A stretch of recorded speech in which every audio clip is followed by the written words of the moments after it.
Welcome to the Genius Factory. Enjoy the video. In this video, I will explain how to play chess. First, let's get acquainted with the board and pieces. A chessboard has 64 squares, arranged in an 8x8 grid. Each player starts with 16 pieces, 1 king, 1 queen, 2 rooks, 2 bishops, 2 knights, and 8 pawns. The board must be oriented so the bottom right square is light-colored for both players. Place your rooks in the corners, knights next to them, then bishops, with the queen on her matching color square and the king beside her. Pawns fill the second rank. Now, let's explore how each piece moves across the board. The king is the most important piece, moving 1 square in any direction. The queen is the most powerful, moving any number of squares horizontally, vertically, or diagonally. Rooks move straight, either horizontally or vertically, any number of squares. Bishops move diagonally, also any number of squares.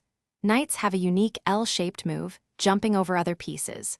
Pawns move 1 square forward, but can move 2 on their very first move, and capture diagonally 1 square forward. Chess also features a few special moves that can dramatically change the game. Castling is a unique move involving your king and one of your rooks, moving them simultaneously. En passant is a special pawn capture that can occur immediately after an opponent's pawn moves 2 squares. When a pawn reaches the opposite side of the board, it promotes, usually becoming a powerful queen. The game concludes when a king is checkmated, meaning it's under attack with no legal escape, or by a draw, such as a stalemate.